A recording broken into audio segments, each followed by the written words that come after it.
Des tentes dressées à perte de vue. Nous sommes à Mina, à quelques kilomètres de la ville de la Mecque. Ces habitations sont destinées au milieu de pèlerins venus du monde entier pour accomplir le Hajj. Le 8e jour, n'est-ce pas, du mois Zulhijjah, c'est-à-dire que 12e mois lunaire, le prophète sallallahu alayhi wa sallam s'est déplacé pour venir à Mina, venir prier ici 5 prières, et le lendemain matin, c'est-à-dire que le 9, et il est parti à Arafat pour la station d'Arafat, et au crépuscule, il a continué pour venir à Mouzdelfa pour passer la nuit, et il est resté ici pendant les 3 jours. Le séjour de Mina, un passage obligé durant le pèlerinage musulman. Mais ici, le confort s'éloigne du quotidien. Sous une même tente, on peut compter plus de 100 à 300 personnes. Ici, les conditions effacent les barrières sociales. Les titres ronflants et sonores de directeur de ceci, vraiment ici, ça n'apparaît pas. C'est un acte qui vise à tuer en nous l'orgueil à la limite démesuré de certaines personnes d'entre nous et à favoriser l'humilité.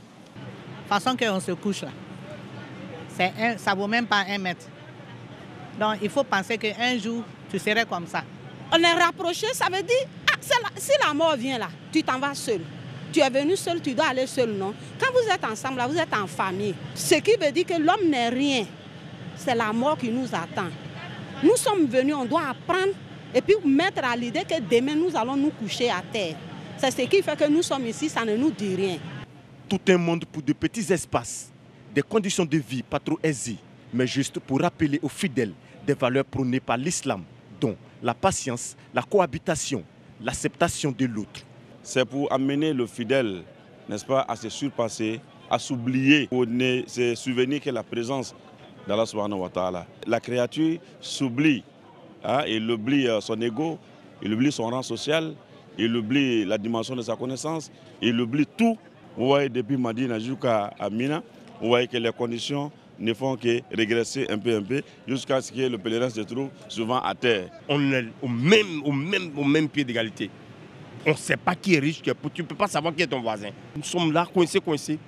C'est ça, c'est là que tu vas sortir comme un vrai Hajj. Présent sur le site depuis le samedi dernier, c'est ce vendredi que les pèlerins du contingent étatique quitteront la station de Mina pour la ville de la Mecque. À la Mecque, où ils effectueront 7 tours de la Kaaba, ce qui marquera l'étape finale du Hajj 2018. Utiliser le patrimoine culturel comme moyen de promotion de l'ethnie Yoruba. Le peuple Yoruba, l'une des ethnies minoritaires du pays. Ce peuple, à cheval sur le gourou et les baoulés de Boisflé, a 33 villages.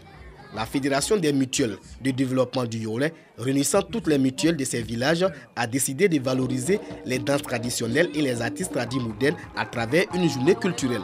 Pour sauvegarder ce riche patrimoine culturel, d'abord il faut l'organiser. Et c'est notre première édition, donc l'édition permet ici de nous appréhender de toutes les difficultés, de tous les problèmes qui sont cernés autour de, comme on appelle, de la valeur culturelle de notre région. Pendant 24 heures, de jour comme de nuit, danses traditionnelles et artistes ont fait montre de leur talent.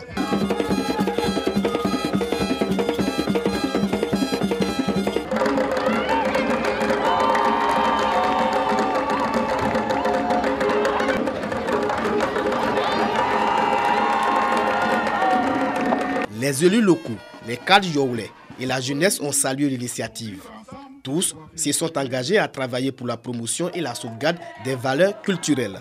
Vous avez les gourous qui sont des très bons chanteurs. Vous avez les Yoruba et les Ayaou à côté. Et aussi, vraiment, c'est un grand brassage, j'allais dire, avec ces 3 peuples rassemblés ici au sein de la Marawi. Cette journée culturelle a été l'occasion de rendre hommage et distinguer l'artiste Ignace Kofi, précurseur de la musique traditionnelle Yoruba.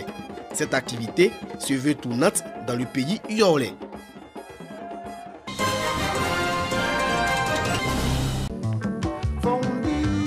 Le monde de la musique ivoirienne est en deuil. L'artiste arrangeur Nguessa Santa a rangé définitivement jeudi soir le micro. Guitariste émérite, il a lutté longtemps contre le mal qui le rongeait depuis plusieurs années.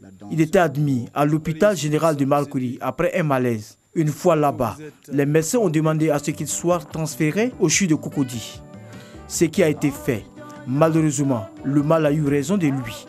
Né en 1952, Nguessa Santa a marqué le monde musical ivoirien par ses nombreux arrangements d'albums et son impact sur le groupe Woody, dont il était membre. Son décès laisse un grand vide dans la musique en Côte d'Ivoire et son groupe artistique.